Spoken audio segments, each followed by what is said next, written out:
All right, Descartes' Meditation 3, concerning God, that he exists.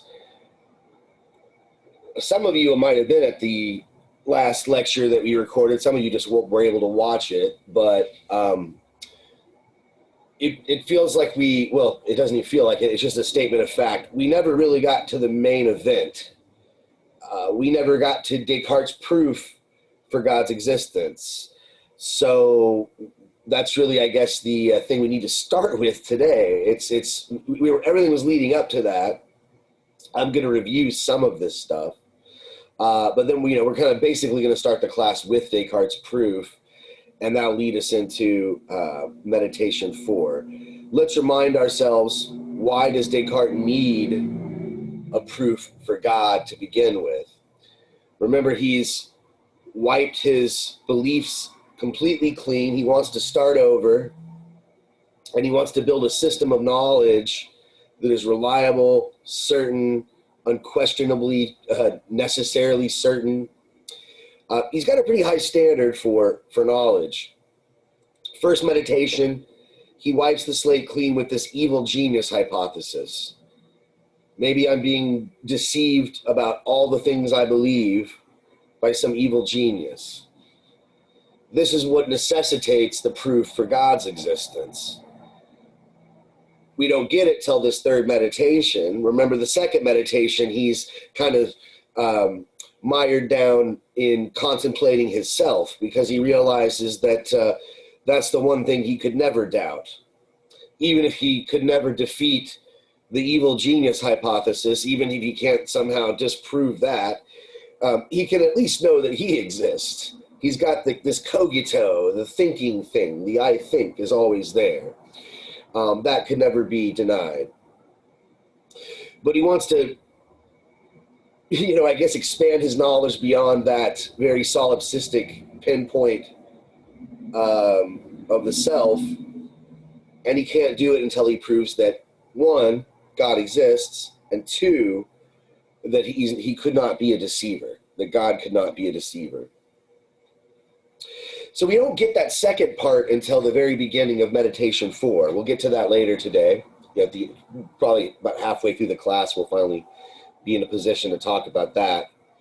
But in Meditation 3, we get his first proof. And really there's several proofs. I'm going to kind of skip over the first couple proofs and go and really get into, I guess, what you might call the ultimate proof, what the whole meditation leads up to. What's known as the mark of the Craftsman proof for God's existence. But before we get to even that, I want to refresh our memory and just talk a little bit about how does this meditation open? How does he start this meditation? Well, he starts by contemplating ideas. He says, well, ideas themselves, insofar as they're ideas, they're real. My will is always going to be real. Whether I will something good or bad, it's true that I will it.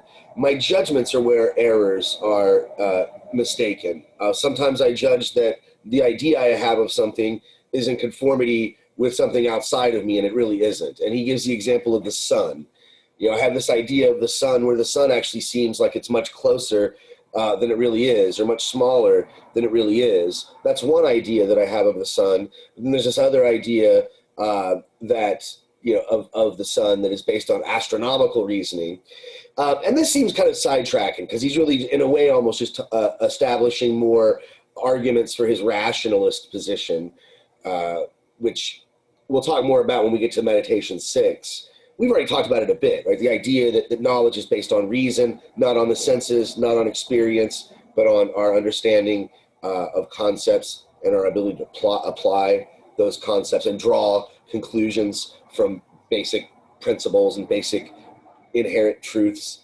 But at this point, the focus of this lecture obviously is going to be the proof for God's existence. And then we're going to get to later, we probably won't get through all of it because it's a big topic, Meditation 4, he talks about how God could not be a deceiver, but then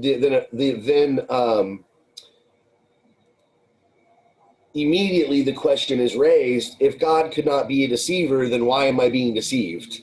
Obviously, I am deceived sometimes. Sometimes I believe things that are false. And so I don't know how deep we're going to get into that question this meeting, but I hope we can at least get started on that. That's going to be the focus of meditation 4. So again, just sort of back to the review, right? He starts with this notion of ideas. I have this idea in my mind. I judge that it corresponds to something out there. We can maybe look at this picture. I think we talked about this a few times already. Right? I'm having this experience of some object outside of me, a tree. I have this experience in my mind.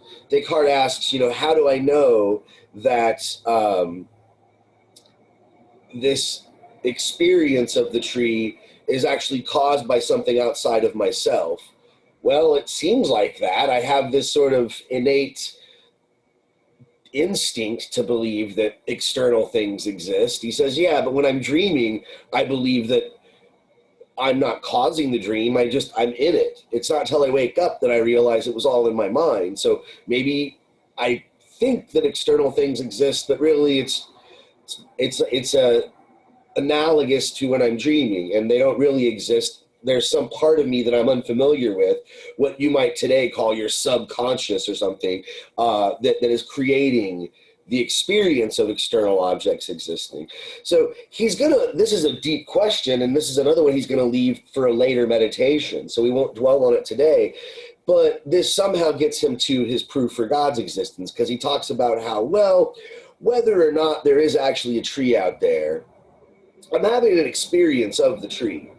And whatever ideas that I might have in my mind must be caused by something. And I guess this is sort of also how he segues into God. We talked about this at the end of the last lecture, so I won't dwell on it too much. But he says that ideas that display substances, the idea of Professor Ross, versus the idea of modes or accidents, my beard, I could shave my beard and I'd still be Travis. I'd still be Professor Ross. That these have more, as he puts it, objective reality than objects. Sorry, ideas that display substances have more objective reality, Professor Ross, than ideas that represent just modes or accidents. He doesn't seem to provide an argument for this. And what does he mean by objective reality? Objective reality is the reality as an idea, and everything has that reality. Whether I have an idea of a unicorn or whether I have an idea of a tree, an experience of a tree, it's true that I have that. So all things have objective reality. He's saying some things have more of it than others. So for instance, Professor Ross has more objective reality, the idea, you thinking about me conceptually, talking to your friend about me, or, hey, I'm going to take philosophy, what's that like? And, you tell them about me. That idea and your explanation has more objective reality than the qualities I have. Oh, he's funny, but he's kind of weird, or I don't know, whatever. He doesn't seem to provide an argument, at least that I can see for this. He just asserts it. And then this is what leads to the notion of God. He says, well, obviously the idea of God then is a substance. It's the most perfect substance. It's eternal. God is an eternal, all-knowing, omnipotent, omniscient being, creator of all things. He gives a list of what he means by God, and he tries to keep it as abstract as possible. So I guess it could apply to many religions. Certainly the three Abrahamic faiths, Judaism, Christianity, and Islam. He says just the idea of God. So I have God here, if you look at your screen, in quotation marks. The idea of God has more objective reality than, I guess, the idea of a unicorn. Again, he just seems to assert it has more substance. It displays more substance. And again, he just seems to assert this without anything to back it up. Again, maybe I'm a bad reader of Descartes, but I've read this essay, I don't remember how many times, at least 30, 40, maybe more. I've read this essay cover to cover, so I haven't seen an argument. But it's kind of odd that he even brings this up, because it doesn't seem to have much to do with his argument for God. So that's, I guess, okay. That's a consolation. I don't think this point about objective reality is what really supports ultimately his argument that God exists. But he starts to contemplate the concept, the idea of God. And he believes that through an understanding of what we mean by God, we can get to a proof of the actual existence of God. We can prove the formal or actual reality of God. And that, I guess, would be the distinction here. We know that God has objective reality. And then I don't like his terminology here, because objective, the way he's using it, I mentioned this in the last lecture, is to me kind of counterintuitive. Objective reality, when I say it, or you would say it to someone you know, if you ever use that phrase, it's almost redundant. Objective reality. Okay, something's real, it's objective. Well, isn't that kind of, don't they go hand in hand? That's like saying wet water, or something like this. But for him, remember, objective reality is just, it has reality as an experience. I experience it, or I have an understanding of it. So it exists as an idea or an experience in my mind. And so God has objective reality in that sense. Even an atheist would have to, given the way he defines objective reality, even an atheist would have to admit, okay, well, I'm an atheist, I don't believe in God, but I believe that the concept exists, sure. Like, I know what you mean by the word. And he thinks that that is all he needs. All he needs is the word, the concept, the idea, and that will lead him to a proof of the actual reality, the formal reality of God. And how does this work? How does this work? Well, as I mentioned at the outset, he gives us several arguments for God. I count 3. Maybe a better reader of Descartes, like someone who's, a Descartes expert who studied Descartes primarily or something in grad school, some Cartesian scholar, might be able to see more than 3. But he flies through them quick, so it's kind of hard to catch them as he's going along. And to my understanding, they are all more or less based on the principle of sufficient reason, which we did cover in the last lecture, so I'll try not to spend too much time on it today. And just to remind ourselves, the principle of sufficient reason is the claim that all things that are true or have existence are there for a reason. And whatever reason it is must be sufficient. It must be enough to explain it or cause it. Some think of the principle as a causal principle, some think of it as just a rational principle, some think of it as both. But the point is, all things that exist came about because of something else. Something caused that thing. Now, I think Descartes is adding some things to this principle, and this is where I find some flaws in some of his arguments. He's going to assert that not only is everything that existing caused by something else, like I'm a human being. I was caused, let's say, by my parents. I wouldn't have existed unless they got together and, got married and had kids. That would not have, I would not exist. That is and whatever reason must be sufficient. It must have been, there must have been a man and woman that got together and procreated, right? That's just the way it works. If that didn't happen, there would be no human being spawned from my parents. I wouldn't have, I guess, I have a twin sister, so neither one of us would exist. The controversial thing here is how he defines sufficient, what is enough. And he seems to claim, he pretty much, he claims, it's not even a seeming about it, he's pretty explicit. He claims that whatever caused something must be greater than that thing, must be superior to that thing. And not only that, but it must have some of the qualities that the thing it created has. So in other words, and he gives examples, but I think I even talked about this in the last lecture, so I'll just use this example. If I want to make an 80-pound dumbbell and I only have 30 pounds of steel or iron or whatever metal I'm using, I'm not going to be able to make an 80-pound dumbbell. It's just not going to work. You have to have at least enough, and it has to be iron. If I have 80 pounds of clay, I can't make an iron dumbbell with that. So that kind of makes sense, but does that work in every single scenario? He's going to argue that, okay, so I'm a thinking thing, I think, so whatever caused me must be a thinking thing. Okay? Thought must be caused by something that has the property of thought. Consciousness has to be caused by something that is conscious. And so this is the idea. And so this is arguably, I would say, and people will debate me on this, I would say this is a misapplication of the principle of sufficient reason. But how does he use it to establish God's existence?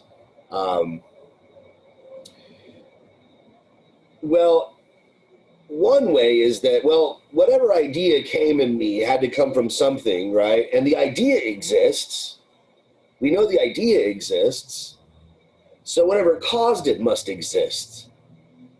The idea exists. I have the idea. I have the concept. So whatever caused it must exist. And somebody say, well, maybe the idea was caused by another idea. And so it has objective reality, but not formal or actual reality. And then it's like, yeah, but that must have been caused by something that existed. And we can keep going on, but Descartes seems to argue that eventually there's got to be something that has actual existence. So the idea of God, whatever caused it, and he hasn't really, in a way this isn't really quite a proof yet, but whatever caused the idea of God had to actually exist. And what caused me had to actually exist. And he says it couldn't have been my parents. That's not enough, because then you have to ask what caused them. And again, this just can't go on forever and ever. There has to be an ultimate cause to the whole series. And the only thing that is capable of causing thought and free will is something that has thought and has free will, and therefore must be some sort of being, and it has to have the power that God would have, and so therefore it must be God. These are arguments that I think he flies through. The mark of the Craftsman argument, to me, is the one that he seems to focus on the most, and the Third Meditation culminates in the mark of the Craftsman argument. He kind of recapitulates the problem, and he asks, it's not controversial, it's not disputable that I have the concept of God in my mind. What's disputable is whether or not that idea corresponds to something actual in the universe. Does something actually correspond to the notion that I have in my mind of a perfect, infinite, all-knowing, creator of all things being? Well, he asks himself, the idea was caused by something. What caused it? Could it have been my senses? Did I get the idea of God through my senses, through my experience? Of course not, he says. Have I ever seen infinity? Have I ever experienced infinite things, perfect things? So it couldn't have come from my senses. Could it have come from myself? Maybe I invented this notion. Maybe somebody else invented it before me, another human being, and they told me about it. And that's where the notion of God came from. He doesn't think that that's a possible explanation. Why not? Why is it not possible that I, myself, or some other human being could have contemplated or just come up with this idea of God on their own? Anybody have any idea for why that's not possible? The similar argument against the senses. So I couldn't have got the idea of God from my senses, because you don't sense God with your eyes. You can't see or hear or smell or whatever God. You can't see infinity, but you understand the infinite power and omnipotence, and this is what it means to be God. So what about myself, though? Couldn't I have just got arrived at those concepts myself? He says no. There's no way myself, as an individual, there's no way I could have arrived at this understanding. Why not? Well, whatever causes the thing had to have the properties of the thing. So whatever caused the idea of infinity has to have the properties of infinity. Do I have infinite properties? Am I infinite? Am I an infinite being? The idea of God includes the notion of perfection. Am I perfect? Am I a perfect being? No. So I'm not perfect, I'm not infinite, but yet I have this notion of a being that is. I have this understanding, this idea of a being that is infinite, that is perfect. So if I didn't get it from my senses, and I didn't get it from my own mind, then it must have been put there by some other being. And whatever put it there, whatever being this is that put the idea of God in my mind, had to be enough, had to be sufficient to have put it there. It could have been an evil demon, maybe, someone might say. Yeah, but the evil demon, where'd that jerk get the idea from? And again, the chain's got to go back to a being, Descartes argues, that actually is infinite, that actually is perfect, that actually is the creator of all things. So therefore, there must be an actual God. And the reason he calls this argument the mark of the craftsman is that he believes that our concept of God is like a mark of the craftsman. That is kind of an old analogy. You don't see, well, I guess you do see, you see labels on your clothing, right? You get these tags, made in wherever it was made. Back in the 1600s, they had these guilds where they would, they'd make a shield and they'd put their little stamp on it. Well, he's making this analogy with God. He's saying that God is the creator of all things, and he created us.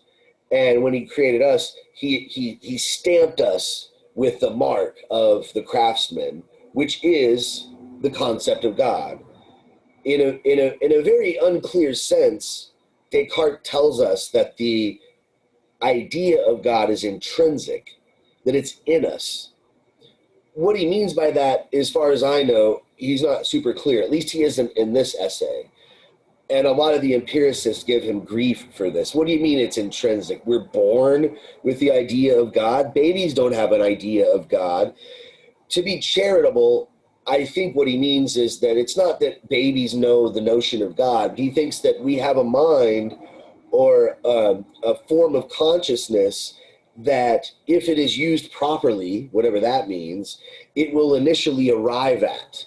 It's hardwired to somehow eventually arrive at the notion, the idea, to use his word, of a perfect being. So it's like the seed is planted, and that's basically the proof. It's like the idea of God is God's label, saying, made by God, basically. Let me find this passage where he, he dragged us out quite a bit, but I know there's one or two quotes where he kind of sums it all up, pretty close to the end of the third meditation.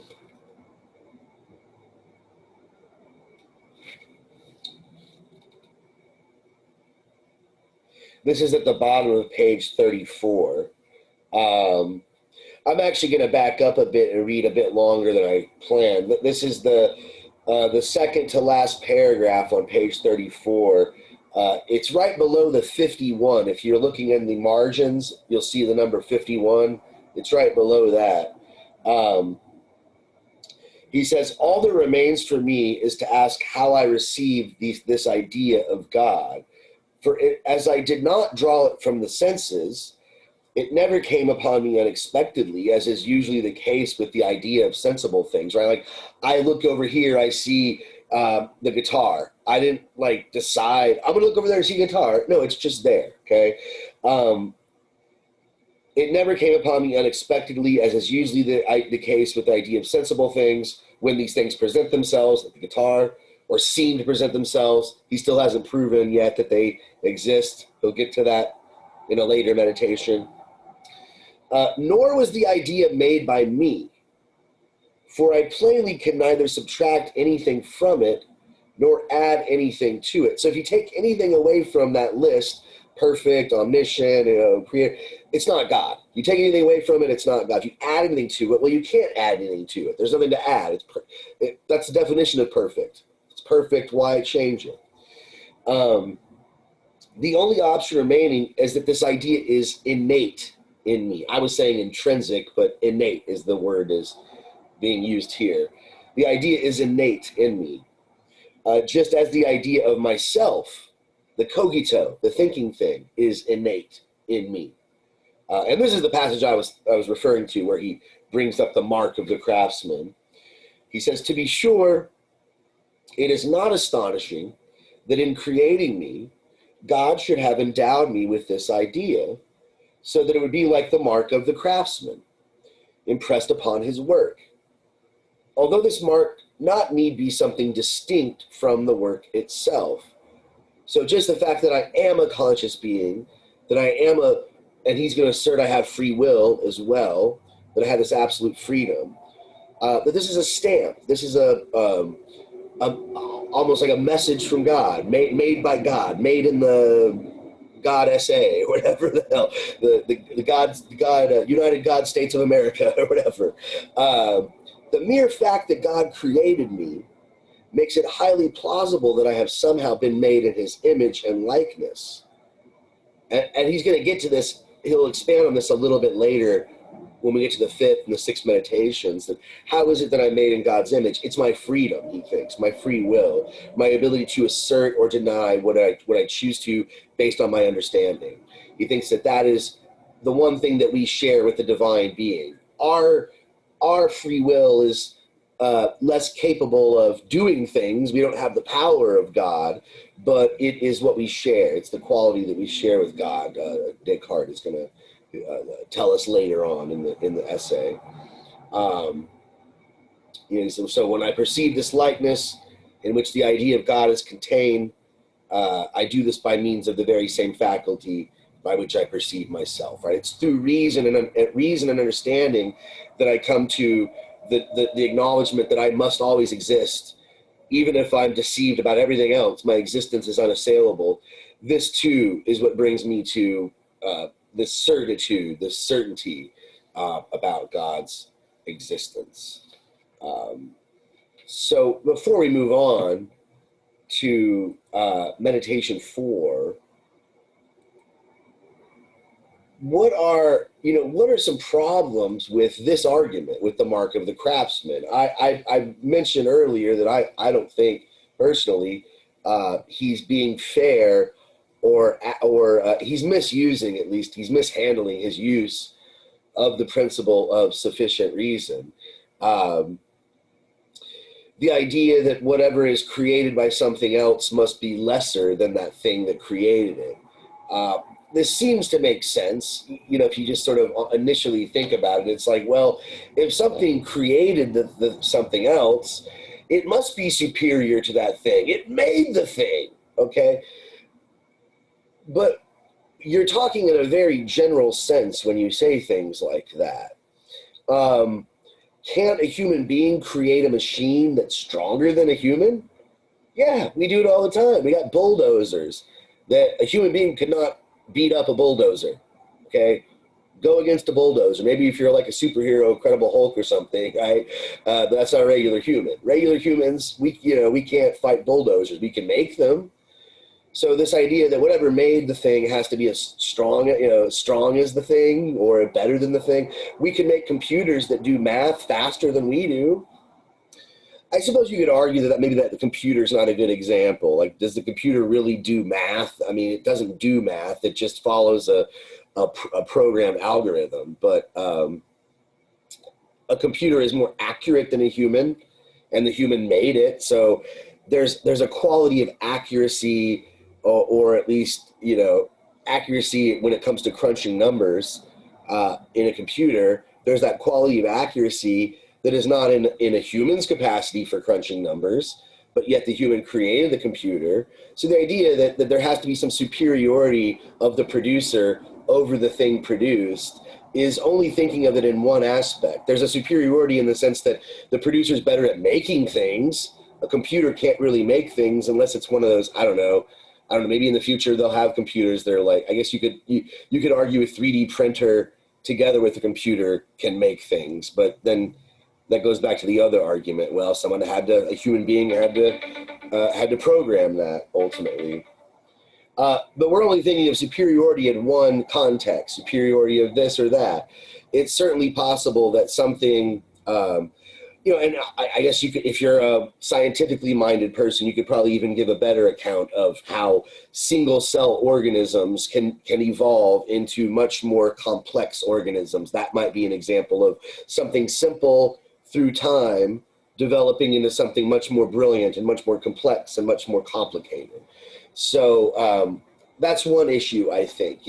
Maybe the idea of God came from something that was less than God. And David Hume, I'll talk about him later when we're wrapping up the Descartes essay, because David Hume was a big critic of the rationalists. But he actually has a pretty interesting account of how this concept of God came to us through our experience. And that's kind of odd, but I think he has a pretty convincing notion. And ultimately, too, this is also what you might say is, do we really have a clear conception of God? It seems like the notion of God is beyond comprehension. It's beyond understanding. Does anybody really truly understand God? That seems, if there is a God, it seems like that is contradictory. Like God would be something beyond human understanding. Maybe that's just my Western, sort of bias and how I understood God.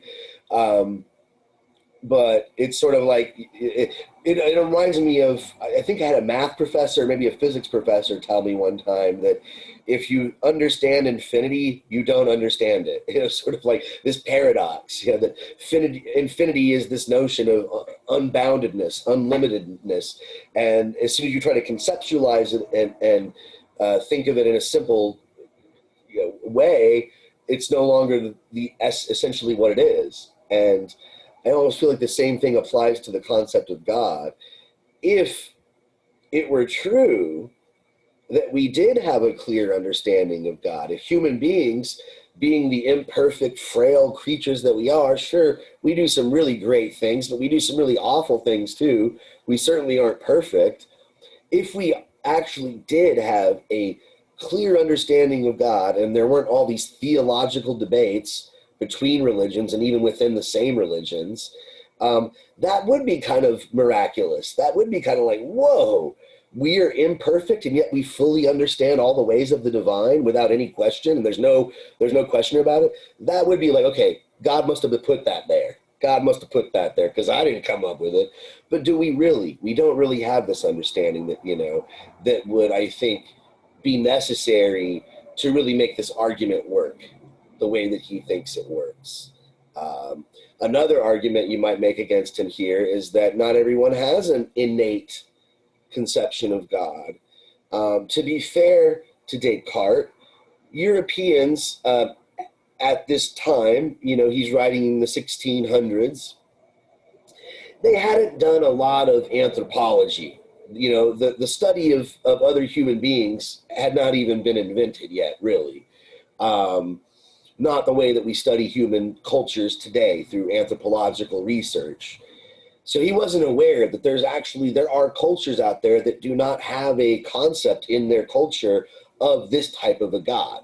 They might have concepts of spirits or, the wood spirit, the ancestor spirit, and, things like this. But they don't have a concept of a creator, monotheistic God. So unfortunately, I think for Descartes, he was a product of his time. And if he heard us mention these people, he probably would have replied with some racist, European racist. Well, those aren't real true humans. They're savages or some racist thing. I'm guessing. I'm guessing that's how he would respond to it. But we know better now. And so I'm not quite sure that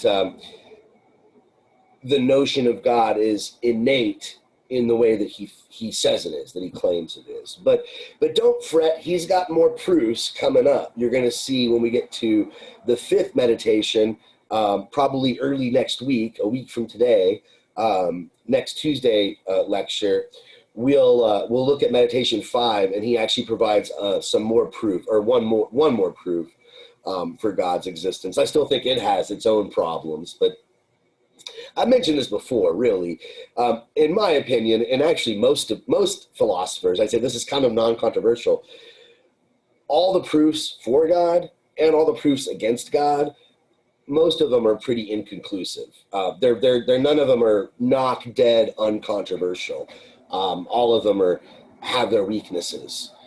So this is when we're dealing with metaphysics. In fact, you're going to see, I'll talk about this a little bit when we finish Descartes and we start to transition to Sartre. You're going to see that in the history of philosophy, they start doing less and less metaphysics after the Age of Enlightenment, after the modern period. And contemporary philosophy, if you study, people who are still alive today doing philosophy in academia, it's rare that you'll have metaphysics as your specialty, or if you do metaphysics, it's sort of been redefined. They'll do logical analysis, analysis of language, and what are concepts, what are numbers, things like that. They're not providing proofs for God's existence or talking about forms like Plato was. But let's move on. I think I've said enough about Descartes' proof.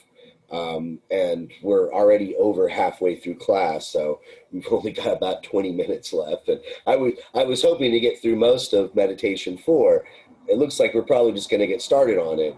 But remember, I said at the outset that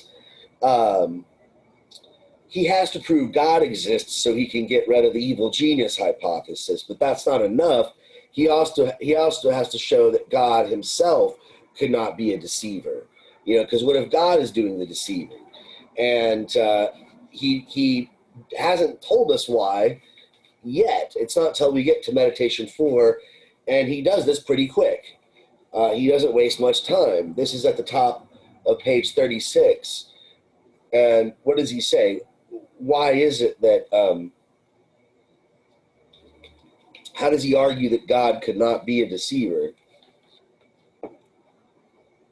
I'm about to read this, but anybody have any ideas?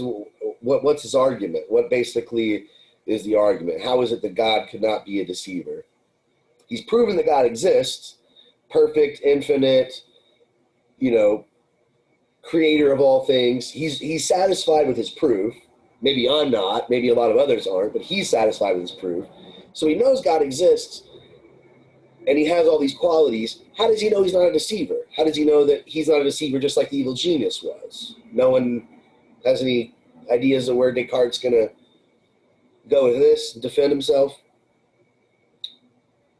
Well, let's read then, I guess. No one has a clue. All right, page 36, I guess the second paragraph, really short paragraph. He says, to begin with, I acknowledge that it is impossible for God ever to deceive me. God could never deceive me. No one knows where he's going with this. Why not? Why could not God deceive me? Why not?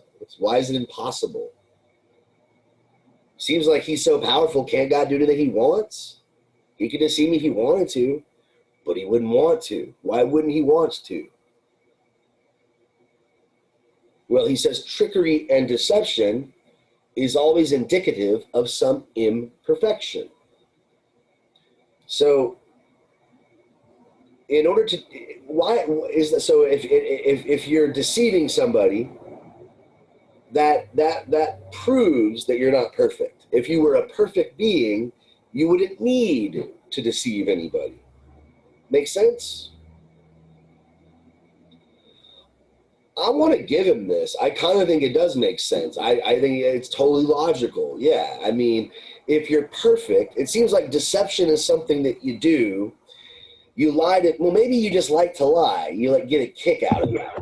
Somebody, The way I see it is you would lie to someone to make them think you're perfect by, in fact, proving that you're not because you're lying. So right, God wouldn't lie to you because he is perfect. He right, doesn't need to showcase that he is. right. Yeah, that's not exactly what I was going to say. But that's also a good point, right? It's like deception. I guess people do things like, I guess they go on their Instagram, they use their filters to like make themselves look better than they really do look, and if they were that good looking, they wouldn't need the filters, they wouldn't need to deceive. So that's a pretty good point too.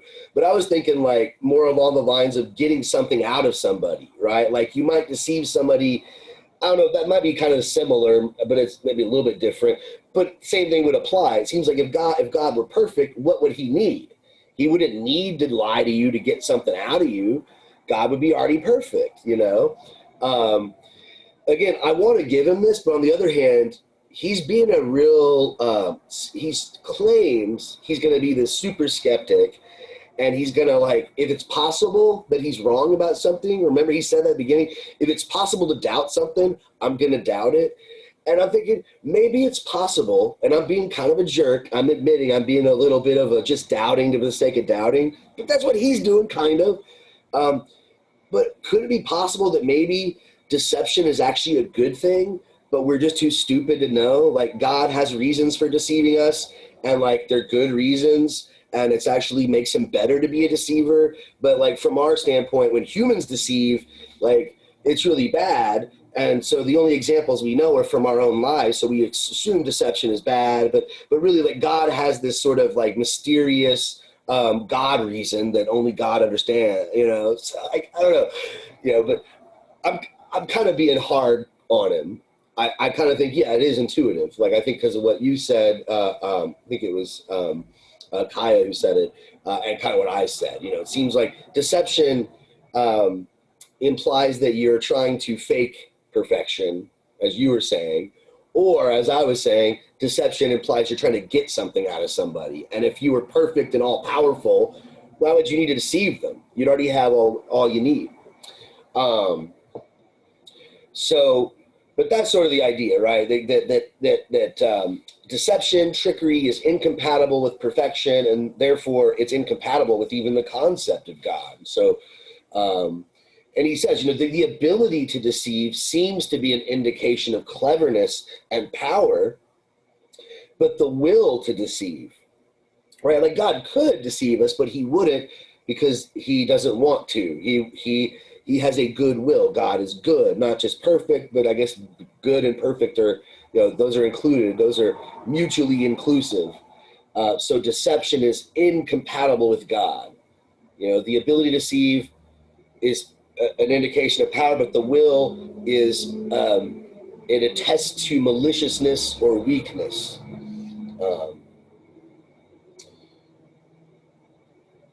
And then he goes on, and this is what I was mentioning earlier. He goes on to talk about, he says that he notices a faculty in me, a certain faculty of judgment, which, like everything else that is in me, I undoubtedly received from God. So the ability to judge, which he seems to equate with free will, that the ability to make a judgment is the same thing as having free will. The ability to understand concepts and make a judgment based on those concepts, right? To judge that thing melting over there is wax. Even though your senses show difference, change, all that, you make the judgment that it's wax or whatever. That's just one example. But that faculty of judgment is free will. That faculty of judgment was given to me by God, he's saying here. And since he does not wish to deceive me, he assuredly has not given me the sort of faculty with which I could ever make a mistake when I use it properly.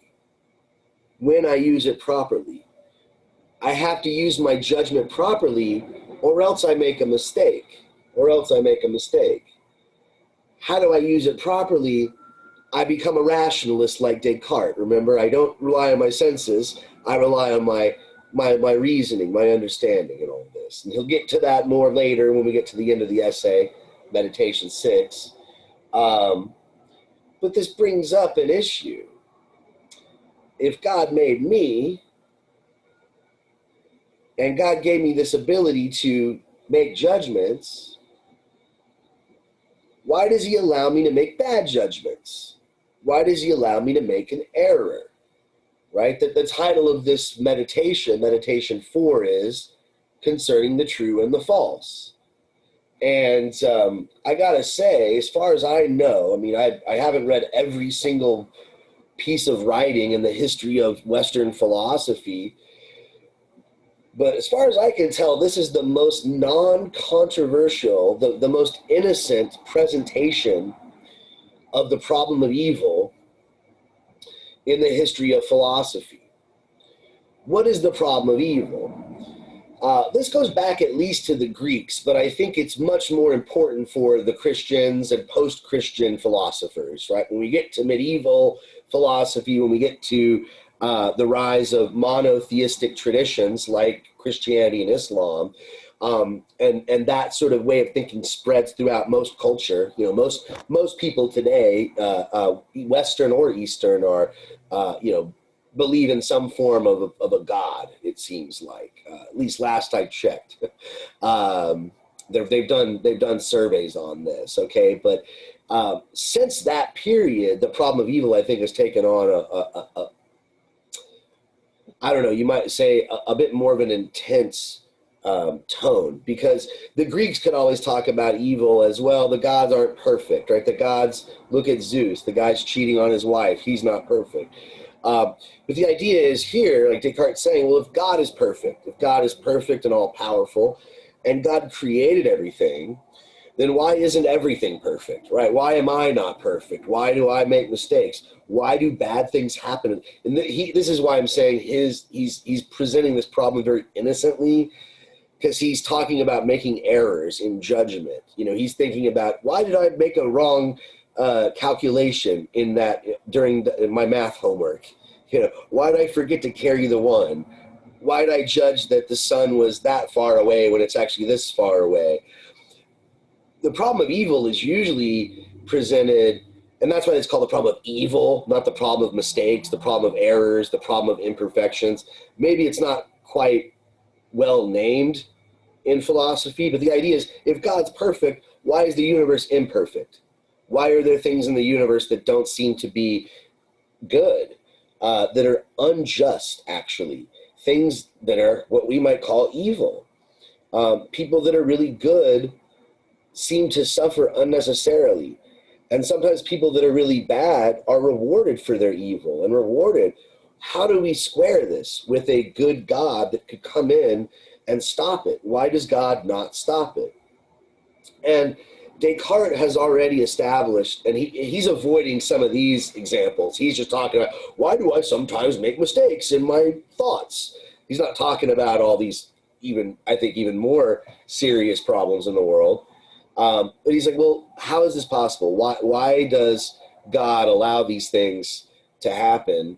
And he has to construct what we now call in philosophy a theodicy. That's the word I have up there on the screen. A theodicy is a theory that tries to explain the presence of evil or imperfections or errors, mistakes in the universe, tries to explain them without blaming them on the divine being. Right? How do you explain evil? How do you explain horrible events without sort of condemning the creator? And so he establishes he wants to do this. He doesn't want to blame God for error. God could never be the source of evil or mistakes. God doesn't deceive us. God doesn't do bad stuff, because that's incompatible with God's nature of goodness. Well, if that's the case, then why do bad things happen? Or, for the way he poses it, why do I make mistakes sometimes? Why do I make errors of judgment? Anybody have any ideas of? We'll get to his argument. I don't know if we'll get to the full explanation today, because we're getting pretty close to the end of class already. We got like less than 10 minutes to go. But does anybody have their own theodicy? How might you respond to this problem? Okay, so there's a God, let's say, who created everything. He's good, all-knowing, all-powerful. He knows about everything bad that happens. God has the power to do anything that God wants about it. And God loves everything and cares about all life.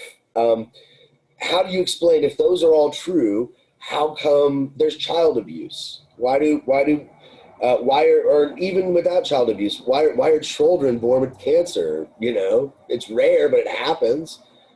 Why do natural disasters come and kill off a whole village of people who don't seem to deserve it? This horrible event happened.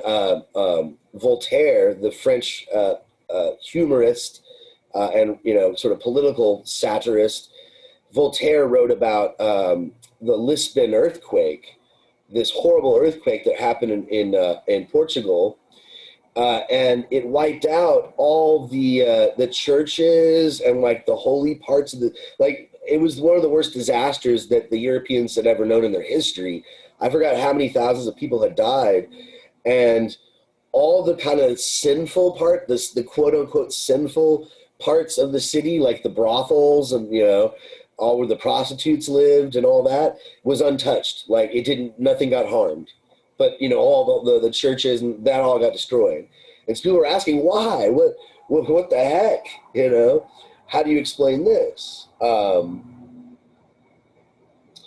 No one's giving me any feedback, so maybe I'll go ahead and let you sit on that for a couple days. And if you're able to, I don't know if you are, but if you're able to, you can come join us on Thursday for the Thursday lecture at 1 p.m.